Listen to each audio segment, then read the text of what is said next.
Shalom jemaat yang dikasihi Tuhan. Selamat pagi, selamat beribadah kita bersama-sama untuk kita merayakan kenaikan Tuhan Yesus pada pagi hari ini. Kita bersyukur bahwa kebaikan Tuhan yang sudah kita rasakan itu sungguh luar biasa. Semua karena kasih setia Tuhan dan anugerah bagi kita semua. Mari kita akan memulai ibadah kita dan kita akan berdoa. Kami sungguh mengucap syukur Tuhan, kasih setiamu yang begitu nyata dalam kehidupan kami. Sehingga kami ada sampai hari ini adalah karena anugerahmu yang begitu besar. Sungguh kasihmu yang begitu nyata dalam hidup kami. Dengan keterbatasan setiap pribadi kami, dengan kelemahan setiap pribadi kami, Engkau tetap mengasihi kami. Terima kasih Bapa, kami mau memuji nama-Mu.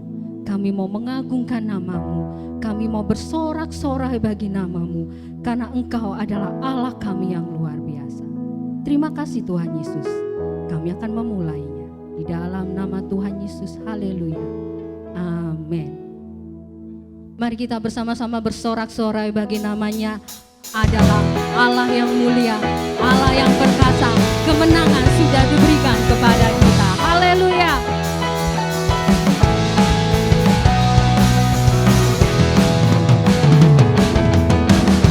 Sorak-sorai, muliakan namanya yang berperang ganti kita. Bertepuk tangan, muliakan namanya yang selamatkan jiwa kita.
Yesus adalah penyelamat kita. Di tengah-tengah kondisi saat ini, biarlah pengharapan itu ada tetap pada Tuhan kita, Yesus Kristus. Biarlah kita siapkan hati kita untuk kita berikan yang terbaik bagi Tuhan. Penyembahan kita, pengagungan kita, biar kita berikan buat Allah kita. Haleluya.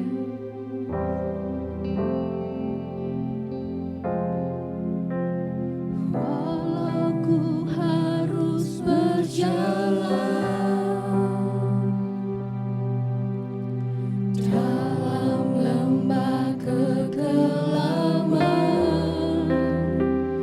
perlindungan-Mu, oh Tuhan, nyatalah bagi hidupku.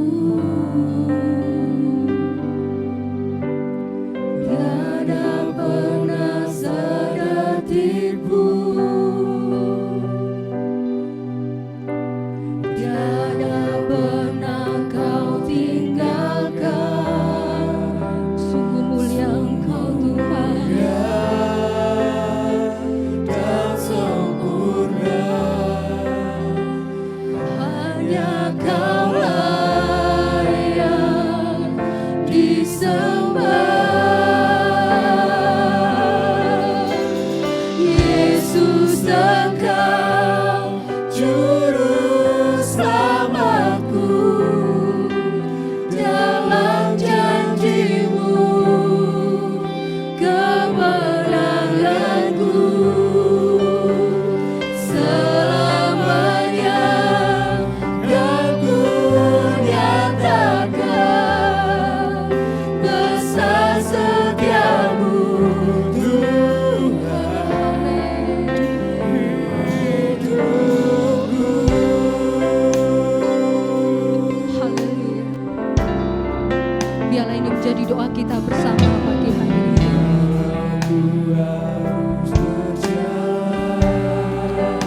Hanya perlindungan yang daripada-Mu Tuhan. Amin. oh Tuhan, nyatalah bagi hidupku. Tiada pernah sedetik pun, Tak pernah Kau tinggalkan. sungguh mulia dan sempurna, hanya Kaulah yang disembah. Yesus, Engkau juru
kita kepada Tuhan untuk setiap kasih setianya yang begitu nyata dalam hidup kita. Kami bersyukur Tuhan. Kami bersyukur. Haleluya.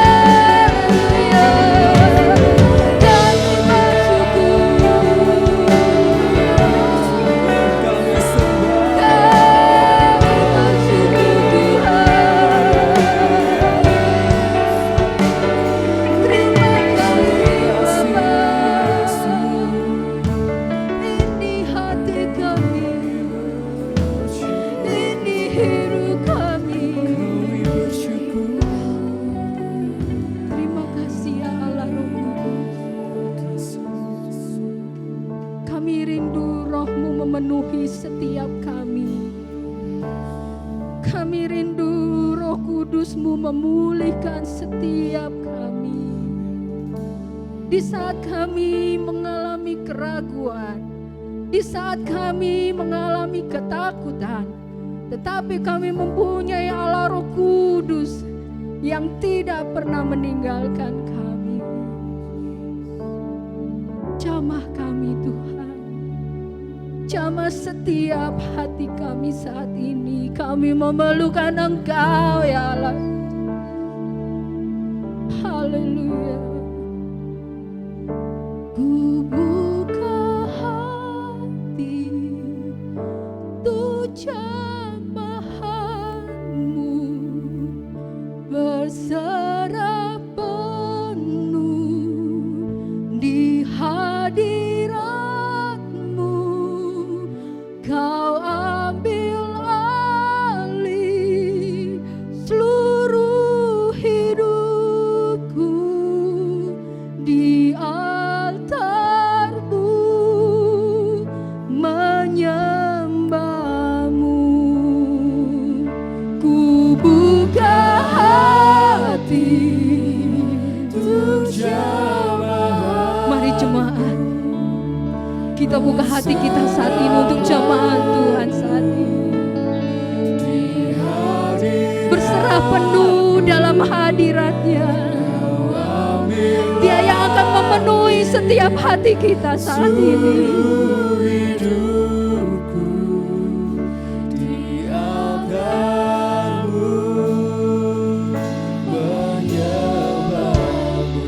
Terima kasih Tuhan. Terima kasih ya Allah Tuhan. Haleluya.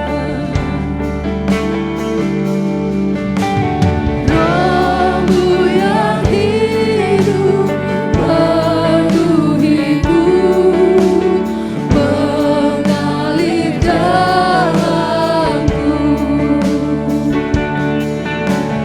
Jiwaku tenang bersama-Mu dalam naungan-Mu. Ku buka hati untuk jamahan-Mu, berserah penuh di hadirat-Mu. Kau ambil alih seluruh hidupku di altar-Mu, menyembah-Mu. Roh-Mu yang kudus pulihkan setiap kami Tuhan. Pulihkanku, Engkaulah damaiku. Ku hidup, amin.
Tuhan. Kami siap menerima setiap pemulihan yang daripadamu Tuhan.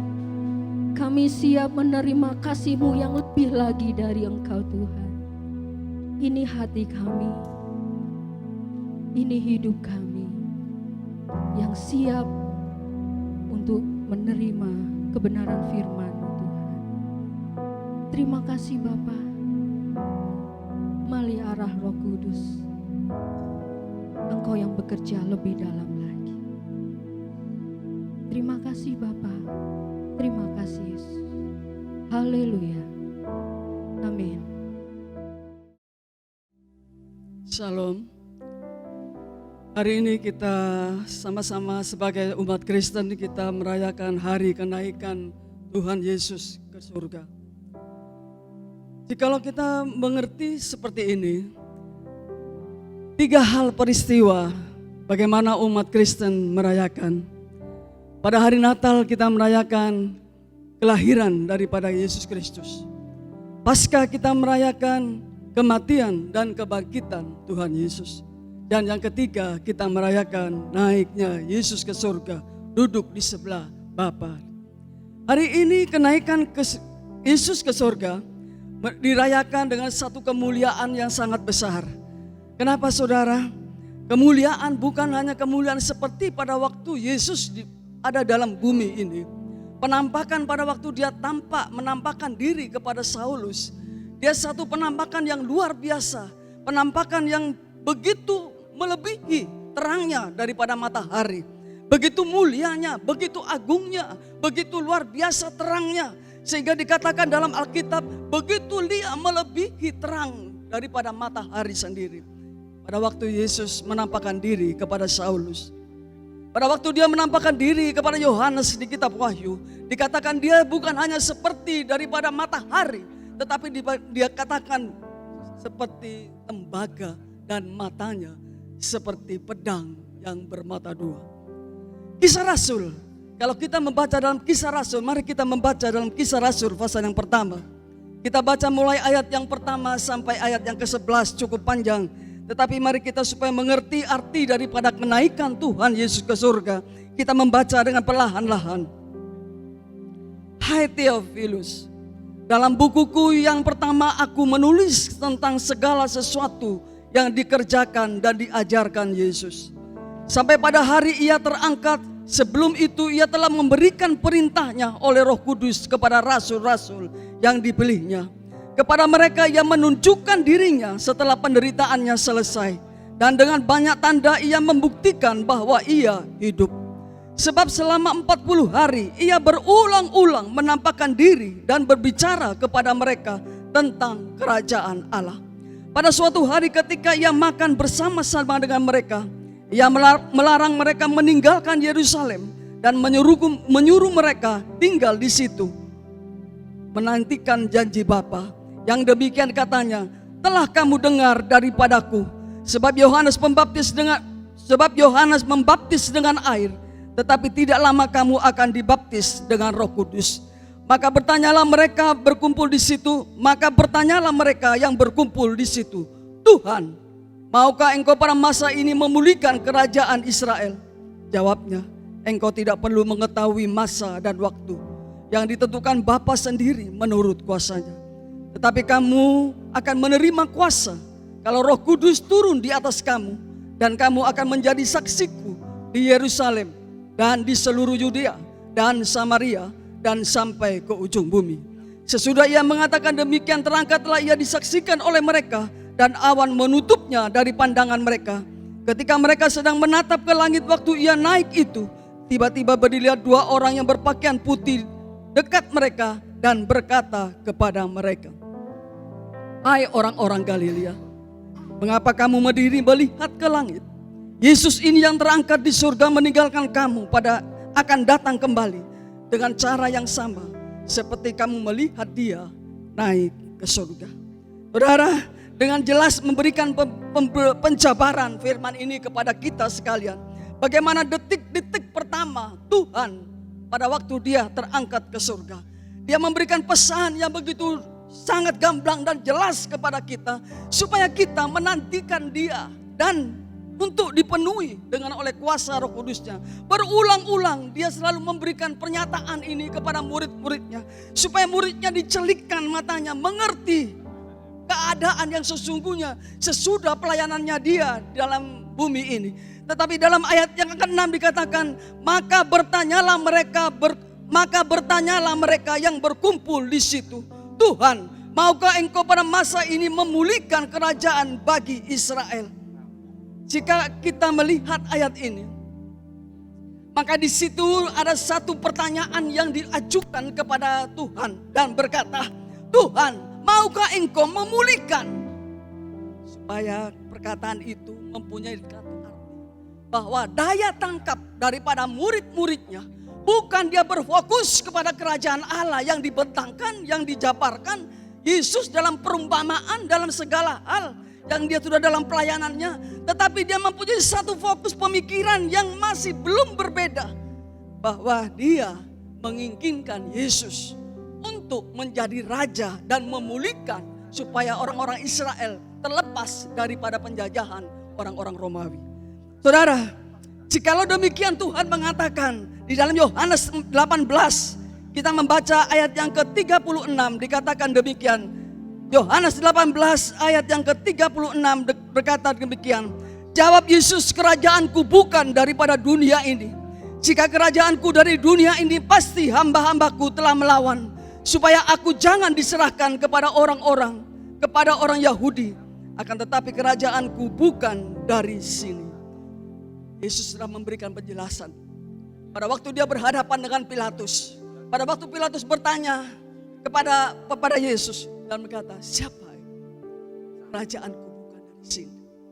Tapi jika kerajaanku dari sini, maka hamba-hambaku akan datang dan melawan, dan tidak akan membawa aku kepada orang-orang Yahudi. Saudara, kalau kita mengerti bahwa dua konsep, dua pemikiran daripada Tuhan dan pemikiran daripada murid-muridnya ini sangat bertentangan. Bagaimana seorang murid-muridnya hanya memikirkan sesuatu kerajaan yang dipulihkan secara lahiriah. Tetapi Tuhan memberikan penjelasan. Dia datang dalam pelayanannya, mati di kayu salib, bangkit daripada kubur, dan dia akan naik ke surga. Itu semuanya mempunyai satu keadaan supaya rencana Bapa terjadi pada setiap orang yang percaya kepada Tuhan. Saudara, yang diinginkan adalah satu kerajaan. Kerajaan bukan kerajaan yang terwujud, yang terlihat secara mata, tapi kerajaan yang di situ Allah sendiri yang memerintah. Satu kerajaan yang orang-orangnya atau orang-orang rakyatnya yang berdaulat, yang mau dipimpin oleh Raja, Sang Raja kita Yesus Kristus. Kalau kita mengerti seperti ini, sifat daripada arti daripada kerajaan Allah, yaitu ditegakkannya manusia supaya tunduk dan mengakui kedaulatan Allah atas hidupnya. Kerajaan Allah adalah orang itu harus mengakui bahwa Yesus itu yang berdaulat dalam hidupnya. Dalam atas segala aspek dalam hidupnya adalah Tuhan yang berdaulat. Jika hal ini ada dalam diri kita, maka kita juga akan disebut menjadi anak-anak kerajaan Allah. Tetapi jika Tuhan tidak bertahta dalam hati kita, maka itu kita jangan disebut kita hanya tidak memiliki kerajaan Allah dalam hidup kita. Jadi hari ini yang Tuhan akan sampaikan kepada kita, supaya melalui dalam segala pelayanannya, segala peristiwa dari Natal sampai kepada kebangkitan dan sampai kepada Yesus naik ke surga, yang dia intikan kepada setiap orang yang mendengar ini, supaya dia tahu kerajaan Allah itu sudah ada, sudah hadir, sudah tinggal dalam dunia ini. Tinggal manusia itu yang akan memberi. Sehingga setiap perumpamaan-perumpamaan yang Tuhan jabarkan, semuanya berbicara tentang kerajaan Allah itu sudah dekat, sudah ada di antara kamu dan lain sebagainya. Untuk menegakkan seperti itu, untuk manusia untuk masuk ke dalam kerajaan Allah yang sebenarnya, kita tidak sanggup dengan keberadaan kita sendiri. Kita tidak sanggup dengan keberadaan, kebisaan, kemampuan diri kita sendiri. Hanya dengan Roh Kudus yang bisa memampukan kita dan memberikan kepada kita kekuatan untuk bisa Tuhan yang berdaulat dalam kehidupan kita. Oleh sebab itu Tuhan memberikan kepada kita bukan sesuatu keadaan ini dan tidak ada jawabannya. Tapi Tuhan memberikan Roh Kudus kepada kita supaya kita tinggal di satu tempat. Dikatakan, jangan kau tinggalkan Yerusalem sampai kuasa daripada atas itu turun memenuhi. Untuk apa, saudara? Supaya kita masuk dalam kerajaan Allah yang direncanakan Bapa kepada kita. Kerajaan Allah bukan kerajaan dunia, tapi kerajaan Allah yang itu yang dimaksud. Kerajaan Allah yang sebenarnya.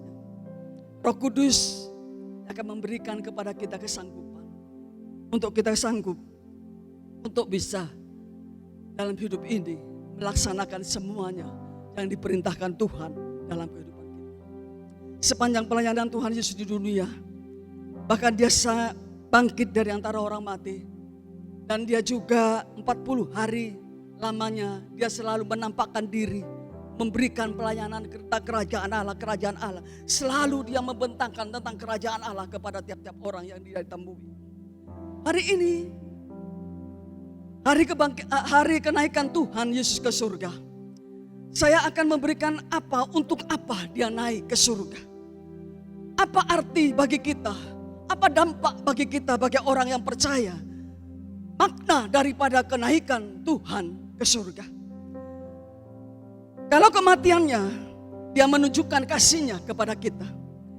Pada waktu kebangkitannya, dia menunjukkan kemenangannya atas kematiannya.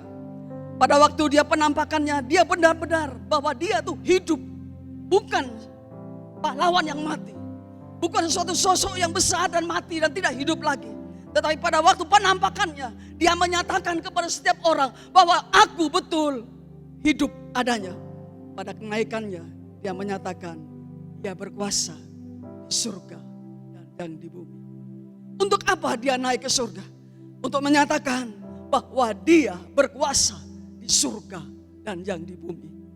Dia naik ke surga menyatakan bahwa dia hidup dan memberikan pengharapan kepada kita. Dia hidup dan memberikan pengharapan kepada kita. Kalau kita hanya diberi hidup dan tidak ada pengharapan di dalam kehidupan ini, kita akan senantiasa dalam problema yang hidup ini, akan putus pengharapan. Tetapi dikatakan dia hidup, di dalam hidupnya ada pengharapan bagi kita. Jadi sekalian, kalau kita mengerti seperti ini, kalau saya perbandingkan antara Natal, Paskah dan kenaikan Tuhan, 3 peristiwa penting yang saling berkaitan ini. Tetapi banyak condong kita hanya merayakan Natal begitu megah, begitu meriah. Banyak uang yang kita habiskan untuk perayaan Natal. Bahkan kita ingat-ingat sampai merayakan Natal berulang-ulang kali. Pada waktu hari Paskah, jemaat Tuhan, orang pemerja kepada Tuhan, juga banyak kita menghabiskan uang. Ada panitia juga untuk bagaimana kita merayakan Paskah dengan semeriah mungkin. Tetapi peristiwa yang ketiga, peristiwa kenaikan Tuhan seperti seakan-akan hanya cukup ibadah saja. Hanya cukup diperingati saja. Tidak ada apa-apanya di luar hal seperti itu. Kadang-kadang jemaat Tuhan yang tidak mengerti seperti ini. Dampak kenaikan Tuhan ke surga. Itu adalah sesuatu yang luar biasa bagi orang yang mengerti. Karena dia dalam hidupnya memberikan pengharapan kepada kita. Kalau kita membaca di dalam Ibrani pasal yang ke-7 ayat yang ke-25 mengatakan demikian. Karena itu ia sanggup juga menyelamatkan dengan sempurna semua orang yang oleh dia datang kepada Allah. Sebab ia hidup senantiasa untuk menjadi pengantara mereka. Jadi dia dalam hidupnya untuk menjadikan pengantara. Pengantara memberikan pengharapan kepada kita. Kenaikan Tuhan Yesus ke surga yang pertama, dia memberikan pengharapan. Dia memberikan hidup dan di dalam hidup itu ada pengharapan. Yang kedua, apa makna kenaikan Tuhan Yesus ke surga? Ia memerintah sebagai raja. Coba kita baca dalam Wahyu pasal yang ke-17, kita baca ayat yang ke-14 demikian firman Tuhan. Mereka akan berperang melawan anak domba, tetapi anak domba akan mengalahkan mereka. Karena ia adalah Tuhan di atas Tuhan dan raja di atas segala raja. Mereka bersama-sama dengan dia juga akan menang, yaitu mereka yang terpanggil, yang telah dipilih dan yang setia. Dia naik ke atas surga. Dia menjadi raja di atas segala raja. Bukan raja yang bisa ditaklukkan oleh raja lain, tetapi raja di atas segala raja. Yohanes 19 ayat yang ke-10 mengatakan, maka kata Pilatus kepadanya, tidakkah engkau mau bicara dengan aku? Tidakkah engkau tahu bahwa aku ini berkuasa untuk membebaskan engkau dan berkuasa juga untuk menyalibkan?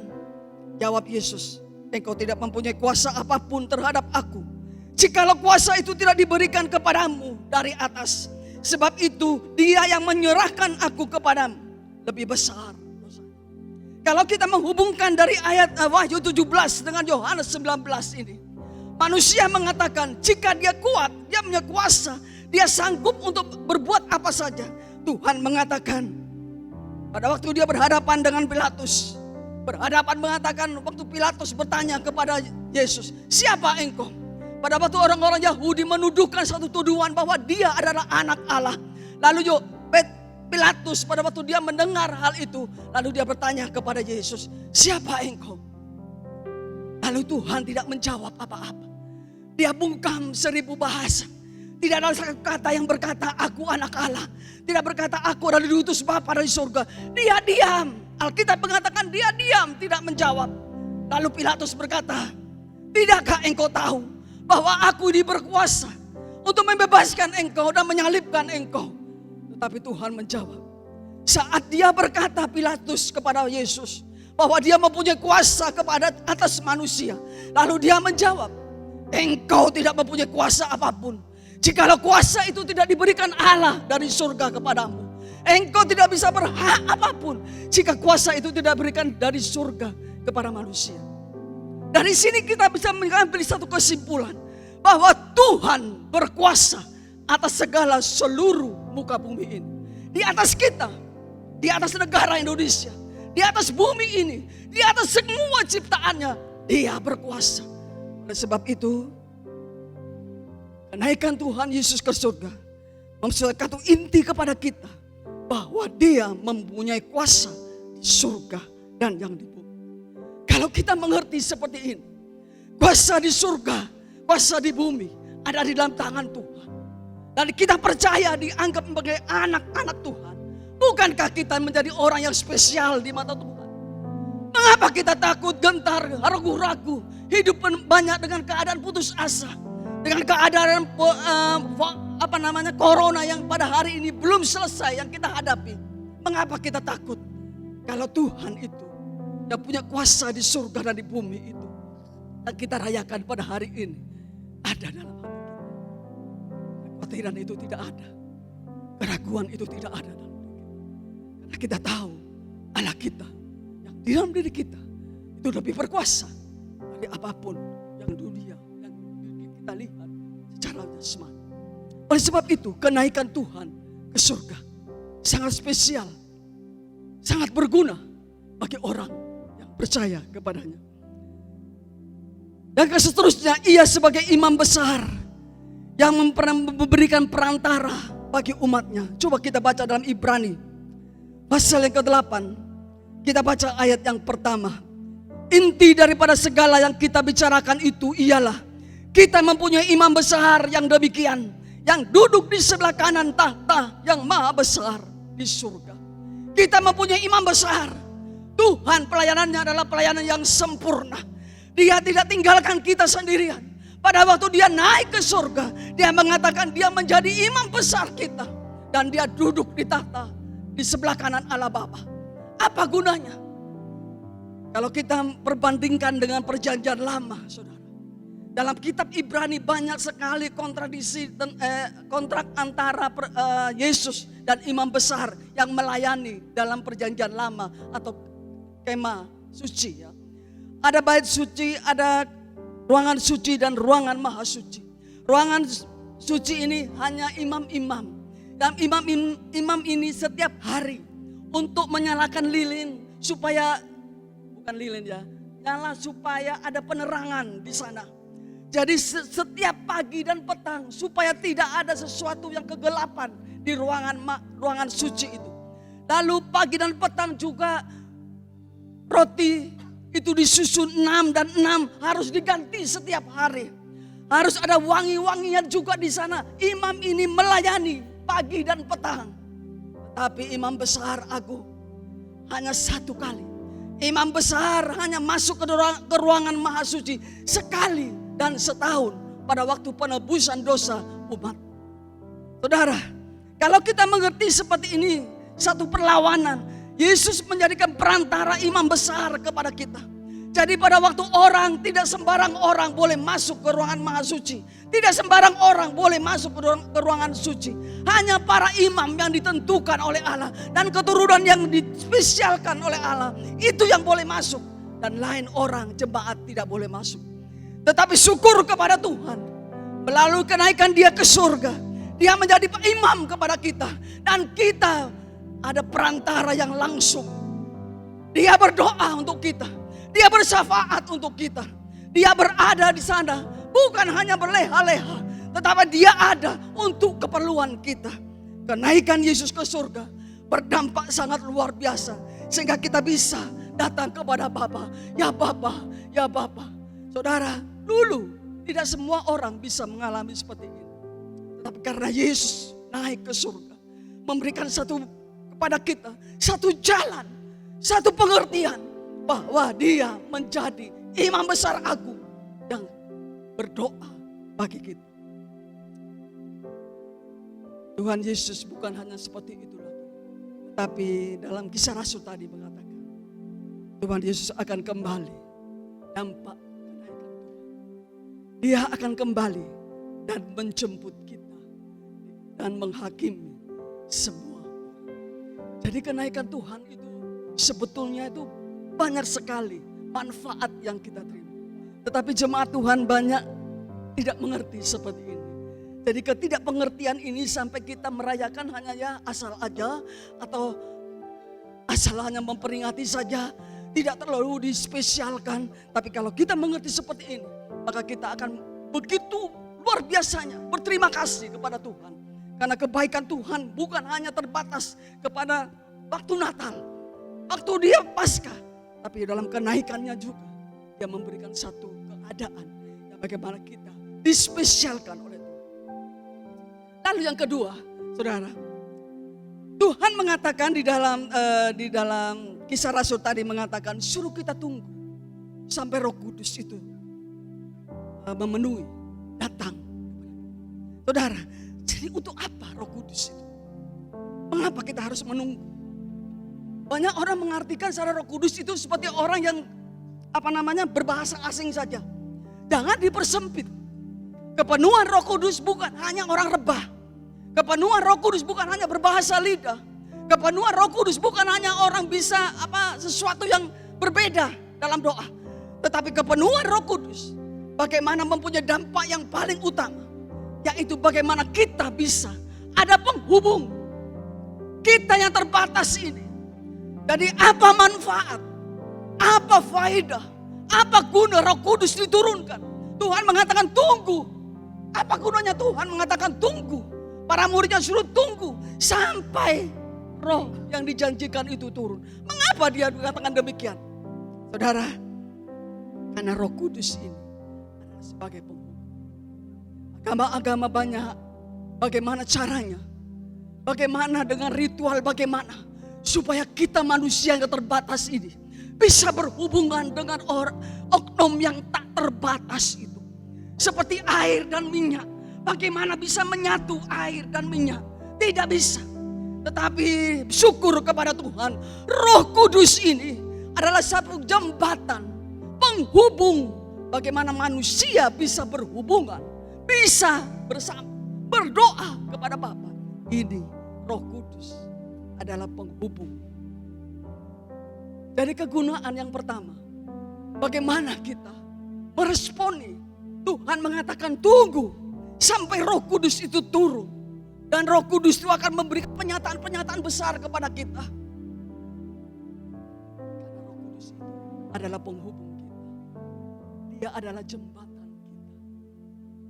Manusia tidak bisa yang terbatas ini berhubungan dengan Allah yang tak terbatas. Tetapi Roh Kudus adalah penghubung kita. Sehingga Dia memampukan kita untuk kita bisa mempunyai fellowship, mempunyai hubungan yang erat dengan Bapa di surga. Itu yang pertama. Yang kedua, jika Roh Kudus tidak dicurahkan, maka Allah tidak maha hadir. Jika Roh Kudus tidak dicurahkan, maka Allah tidak maha hadir. Terbatas. Tidak bisa kita. Harus antri. Harus mempunyai satu antri bagaimana kita mau berhubungan dengan Tuhan. Syukur kepada Tuhan. Roh Kudus dicurahkan, maka Dia menjadi maha hadir. Kita tidak ada ibadah di gereja ini, tapi Roh Kudus hadir di rumah-rumah.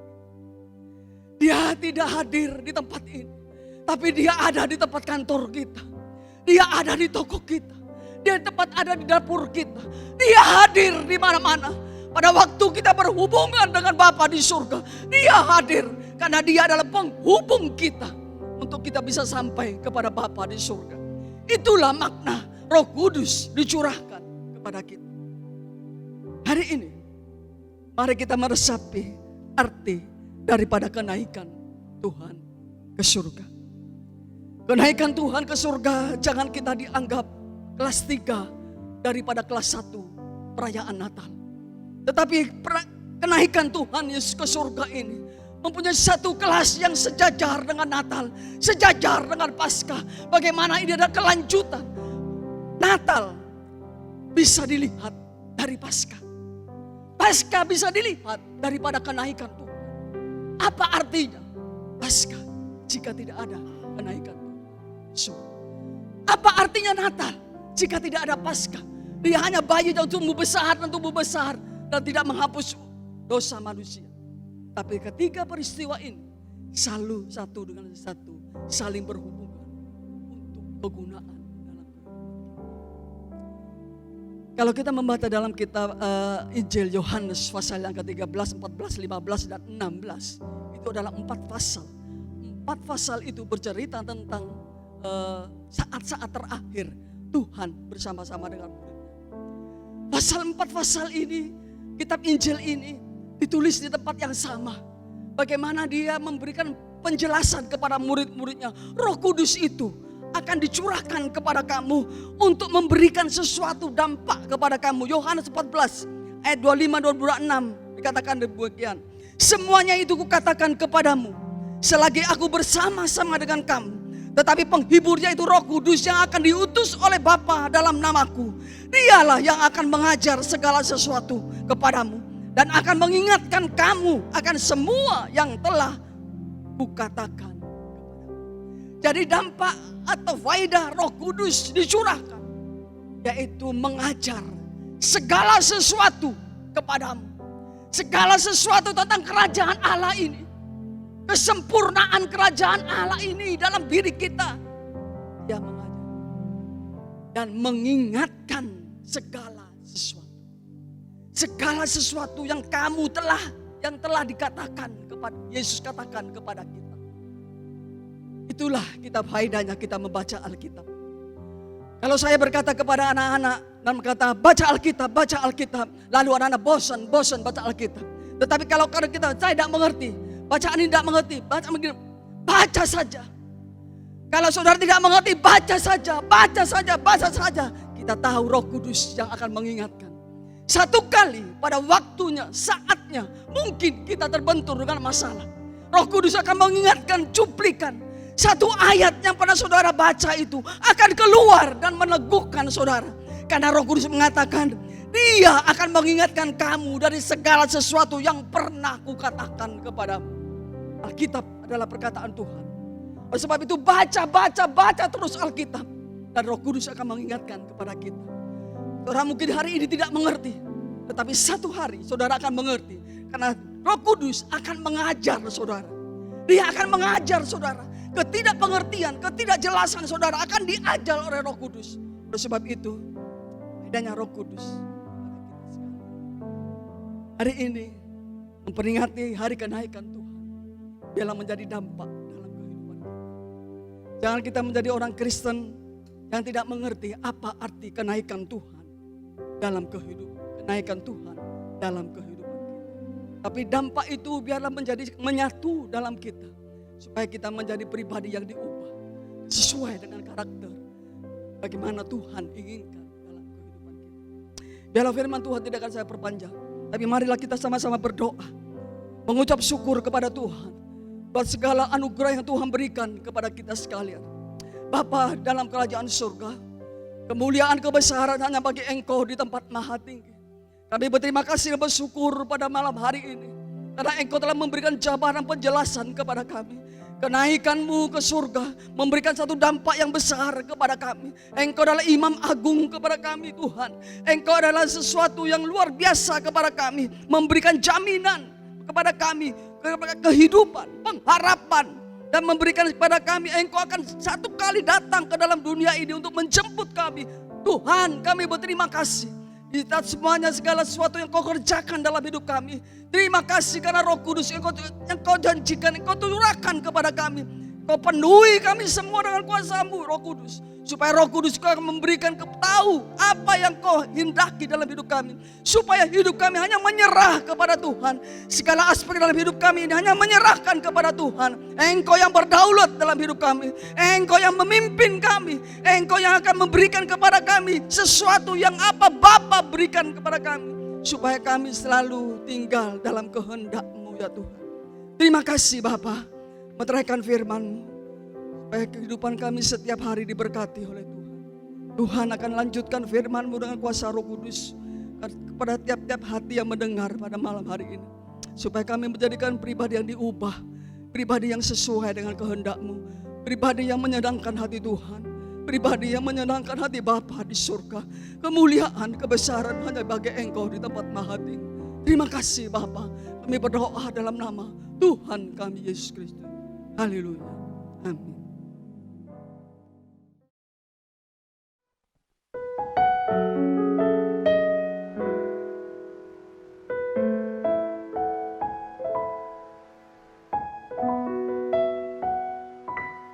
Bagi bangsa ini kami berdiri dan membawa doa kami kepadamu. Sesuatu yang besar pasti terjadi dan mengubahkan negeri kami. Hanya nama-Mu Tuhan ditinggikan atas seluruh bumi.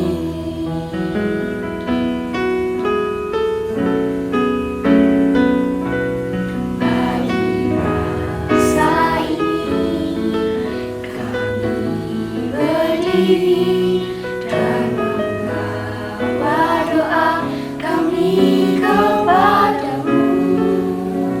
Sesuatu yang besar pasti terjadi dan mengubahkan negeri kami.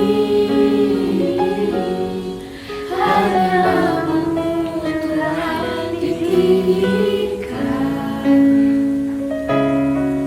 Hanya nama-Mu Tuhan ditinggikan atas seluruh bumi.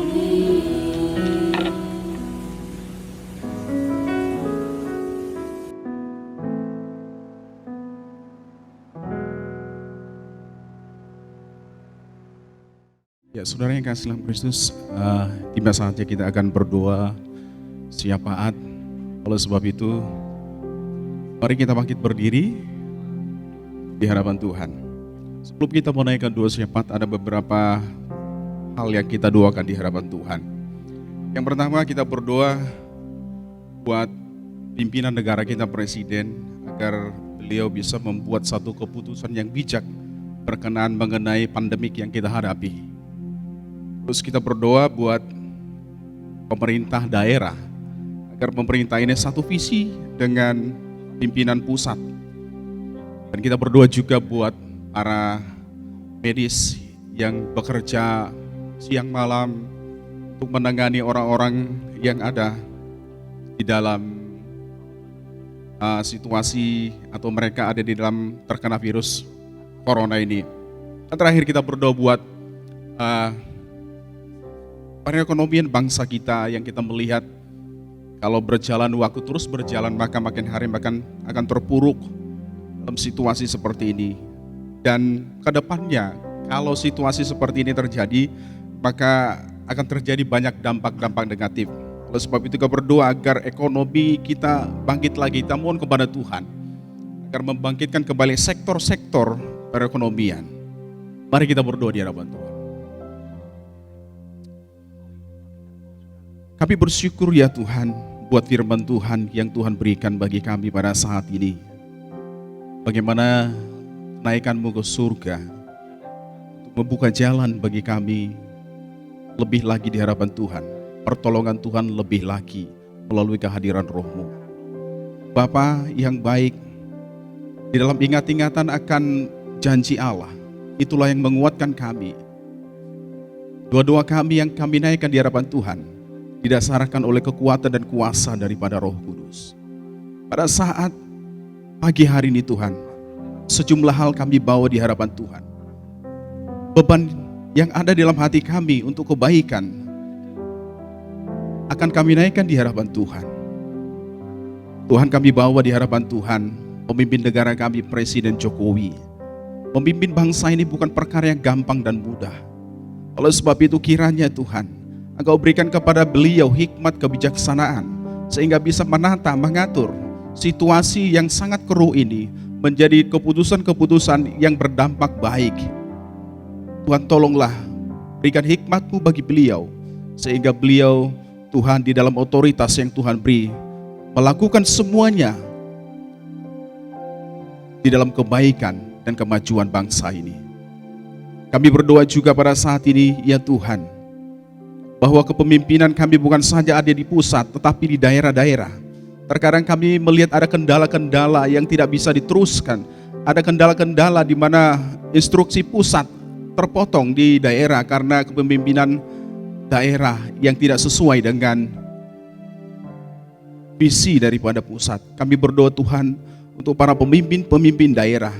Kiranya mereka menuruti, mereka mentaati aturan dan instruksi dari pemerintah pusat sehingga pandemi ini Tuhan dapat diatasi dengan lebih cepat dan lebih baik.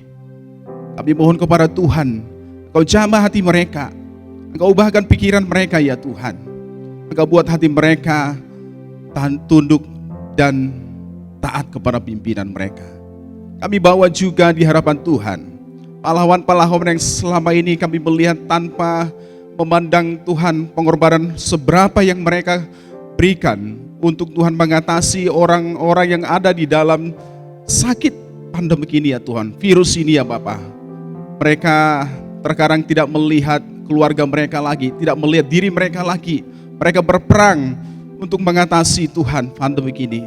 Kami berdoa buat para medis, Kau kiranya memberikan kekuatan kesehatan kepada mereka.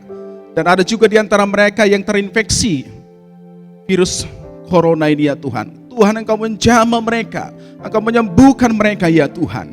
Tuhan, tolonglah mereka ya Bapa. Mereka adalah pahlawan-pahlawan bagi kami yang berjuang terus-menerus. Kami juga berdoa pada saat ini ya Tuhan, buat bangsa kami. Kami melihat beberapa bulan telah kami alami situasi seperti ini. Dan kami melihat situasi makin hari makin menurun. Ekonomi makin hari makin terpuruk. Tuhan, kami melihat kalau ekonomi terpuruk, maka akan timbul Tuhan kekacauan, akan timbul hal-hal yang tidak baik di tengah bangsa ini. Kami minta Tuhan Kau berikan kepada bangsa ini orang-orang yang memiliki kemampuan untuk menciptakan cara-cara ekonomi baru yang bergerak di dalam sektor-sektor perekonomian. Tuhan, tolong agar kiranya Engkau berikan hikmat bagi mereka. Kami tahu bahwa manusia terbatas, tapi biarlah kiranya Tuhan yang kami lihat kepada Tuhan, agar kiranya bangsa kami diangkat menjadi bangsa yang lebih baik lagi. Tuhan Yesus tolong Bapa, Tuhan Yesus tolong. Gerakan semuanya Tuhan. Sektor-sektor jasa, sektor-sektor industri. Tuhan Yesus tolong. Lihat kami ya Bapa, lihat kami ya Tuhan. Lihat doa umat-umat-Mu ya Bapa. Sehingga Tuhan, bangsa ini dapat bangkit kembali. Ini yang kami naikkan di hadapan Tuhan, Allah yang mengasihi kami. Kiranya Engkau melihat kami ya Tuhan. Kiranya Engkau menyendengkan telinga-Mu atas kami ya Tuhan. Setiap jeritan doa kami, setiap seruan tangis kami ingin dilepaskan ini. Di dalam nama Yesus kami percaya. Oleh karena kekuatan, kekuasaan dari Allah telah turun di tengah-tengah kami. Di dalam nama Yesus kami bersyukur buat doa yang Tuhan percayakan bagi kami. Haleluya. Amin. Bapak Ibu Saudara yang dikasihi Tuhan, kita baru saja mengikuti ibadah khusus memperingati kenaikan Tuhan Yesus ke surga.